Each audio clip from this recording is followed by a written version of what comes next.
I'm impressed that this room is relatively full for language talks. Thank you so much for coming. I want to talk about lexicographical data in Wikidata and how we can make lexicographical data accessible for everyone. How many of you have heard of Wikidata? Awesome. That's considerably more than I expected. Cool. For those of you who have not heard of it, Wikidata is Wikimedia's knowledge base. It's a knowledge base that collects general purpose data about the world, like what's the capital of Belgium, how many inhabitants are there in Brussels, who won the latest Oscars, things like that. In general, you can think of it like the stuff that's in Wikipedia info boxes. When you look at articles, the little fact sheet at the top, that kind of data. About 7.5, 8 years ago, we decided to centralize this data in one place.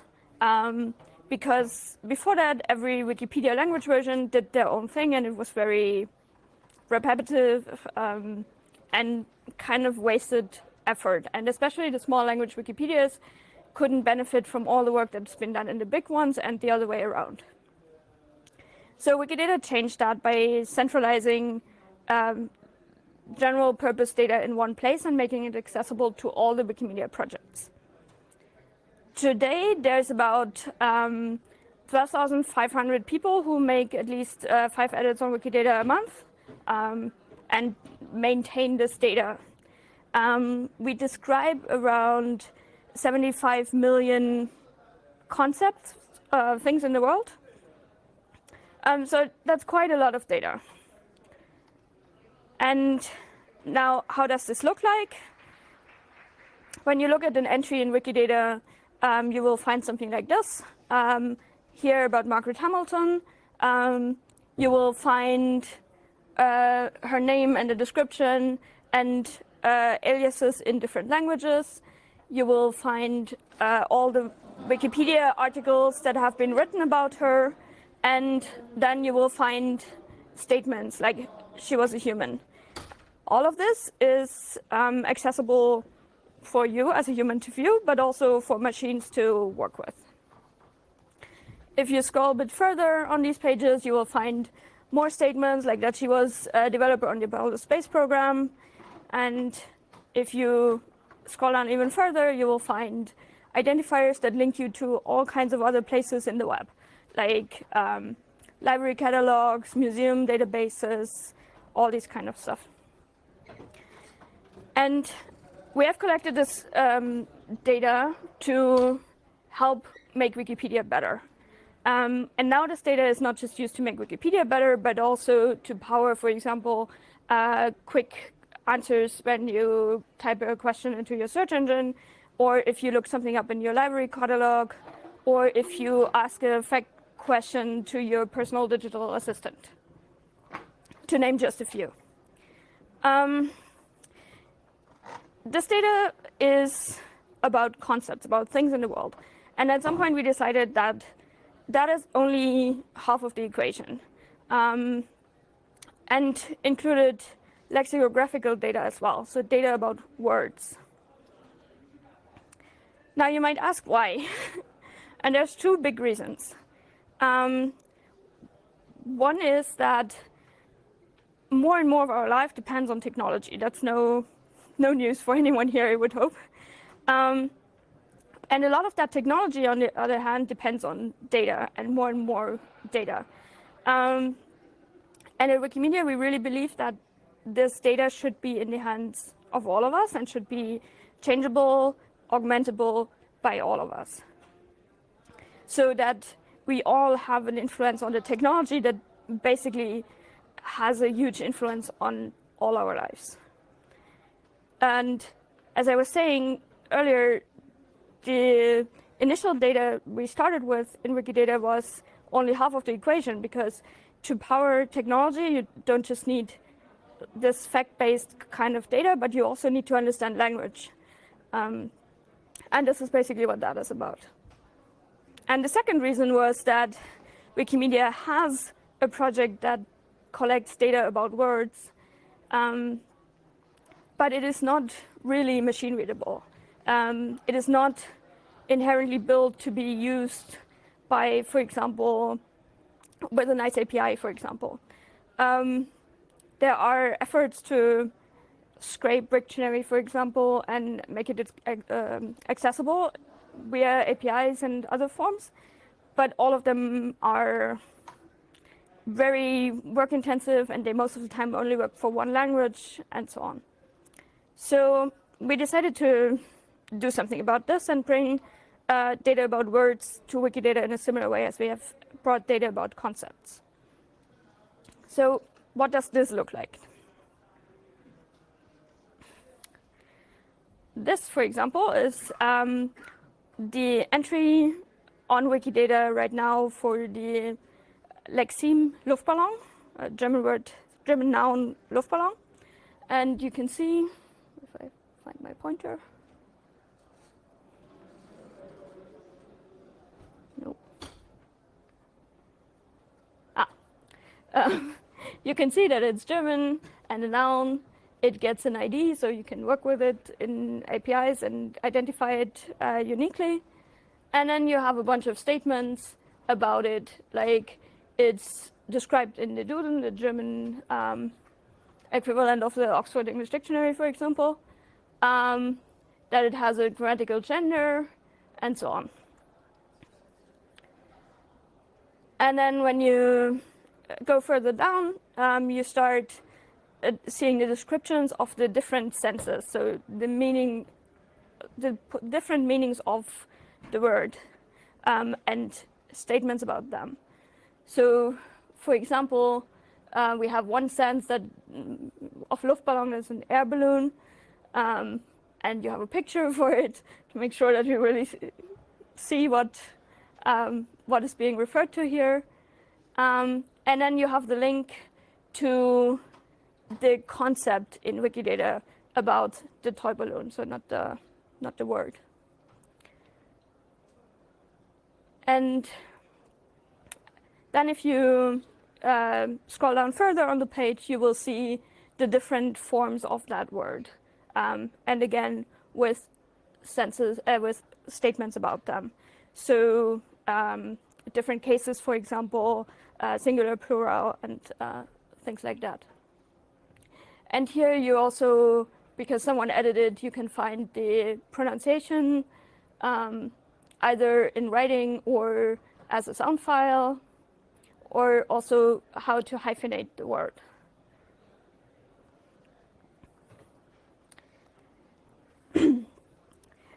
Behind all of this are a few key principles that we think are really important. And the first one is that all of Wikidata, including this data about words, is built by a community that cares about that data and is excited about it and understands it. The second important thing for us is that it is adaptable, right? That anyone who is able to describe their language should be empowered to do so. And then the whole thing should be modeled relatively flexible, because we want to allow people to model potentially very different languages. And like the rest of Wikidata, one way we address that is to be very flexible in the modeling. Another thing that was really important for us is that we don't just build this as yet another system that concentrates on just the big languages, right? There's a lot of data out there for big technologically advantaged languages. We didn't want to focus on that. We wanted to make it possible for any language to be described. Now, referring to the first point, of course, it needs people who are excited about describing their language and with the ability to do that.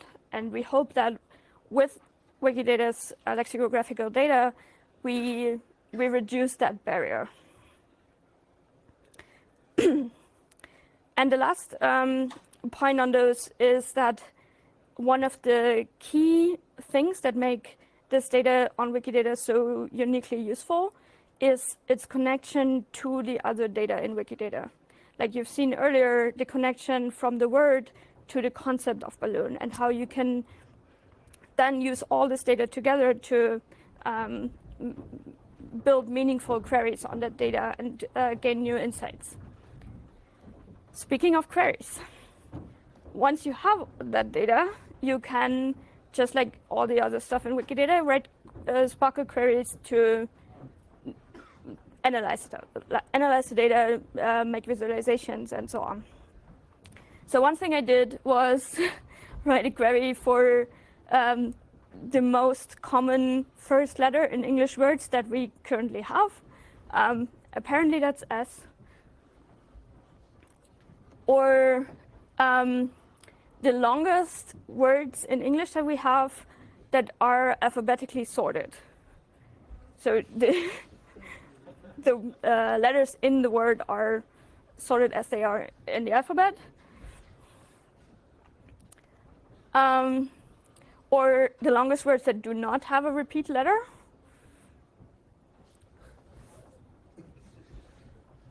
Now, to be fair, not all English words are in Wikidata, and so this query result is biased towards what we have. But as Wikidata grows, and I hope you will help with that, these become more and more accurate and representative.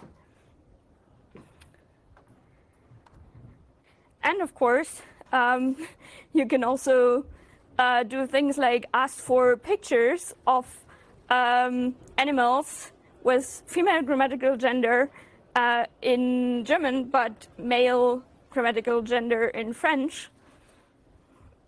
And since the internet loves cats, we have lots of pictures of cats.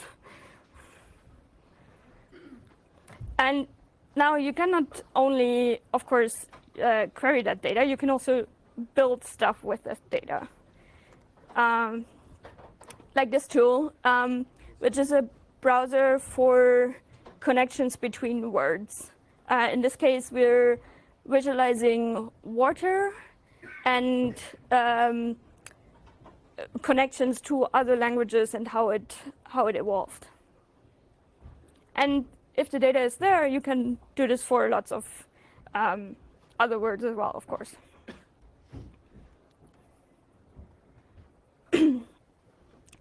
And another thing that a colleague of mine built, she is French and she moved to Germany to, among other things, learn German, and it was really, really hard for her. And one of the things she did was build a tool for herself to learn if a noun should go with the article der, die, or das.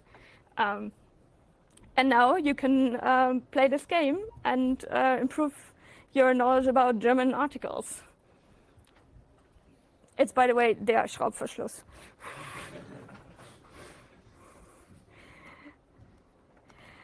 All right, and with that, I hope you will join us and help us build out the data that we have and describe your language so that we can give more people more access to more knowledge.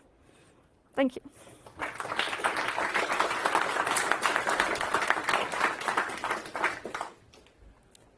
Are there questions? Yes.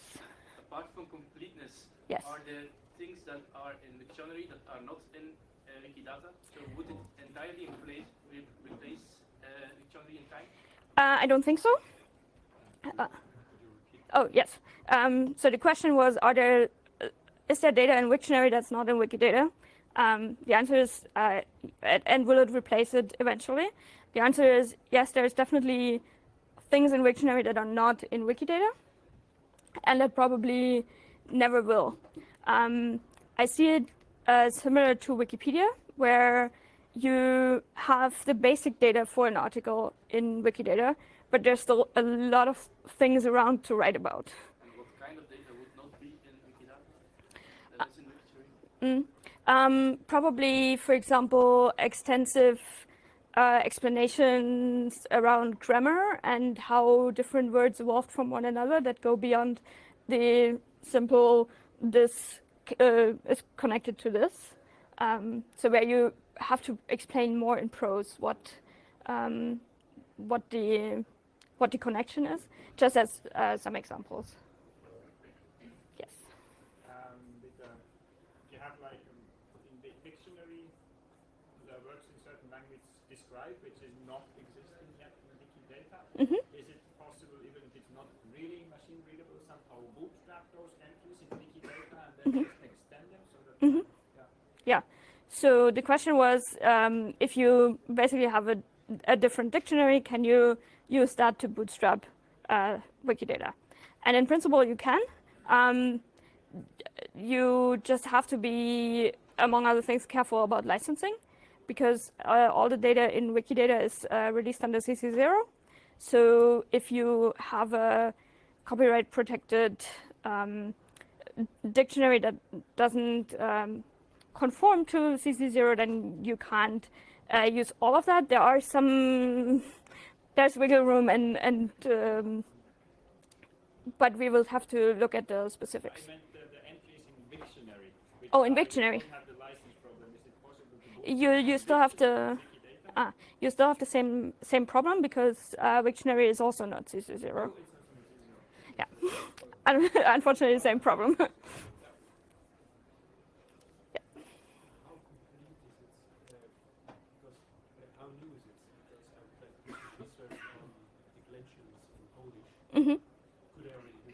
Right.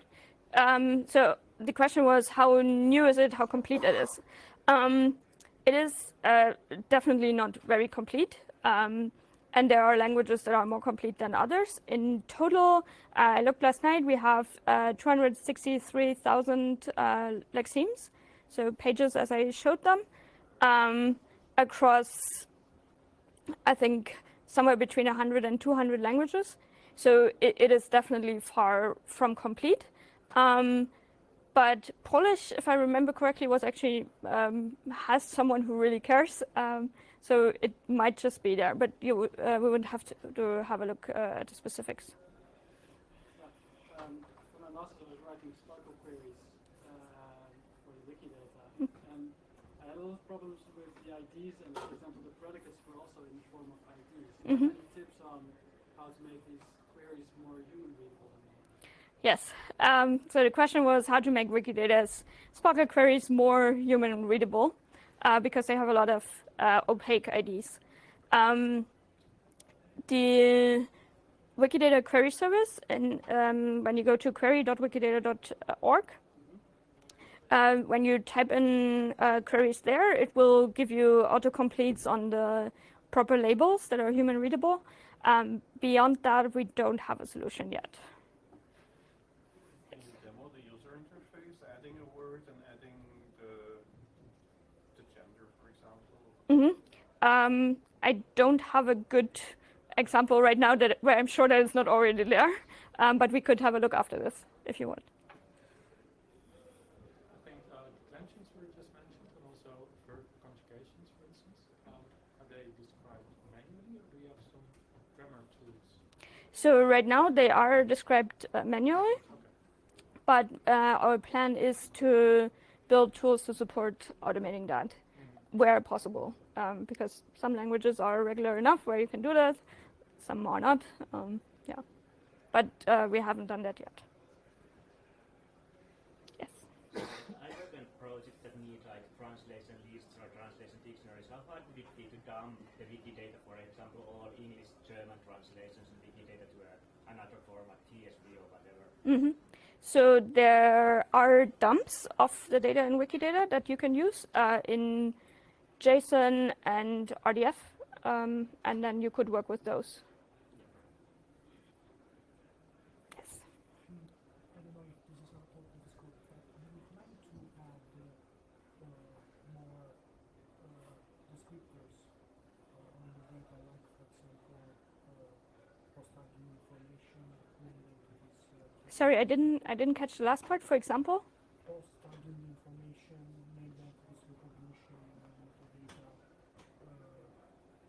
information for allowing people to do word disambiguation, things like that. Could be part of the information provided around Right. So if I understood the question correctly, it was like, do we provide tools and the necessary data to build, to use it for named entity recognition and so on? Yeah. So people have already built tools based on the data in concepts in Wikidata that do named entity recognition, for example. I haven't yet seen much built on top of the Lexemes, simply because it's still not complete enough to build production ready tools, but I expect to see that coming. If I understand correctly, you can also canonical expressions. Aside from words, you can also use expressions. So do we describe more than words, but like longer expressions? Yes, it's up to the editor community to see how far that goes, but like idioms, for example, we do describe.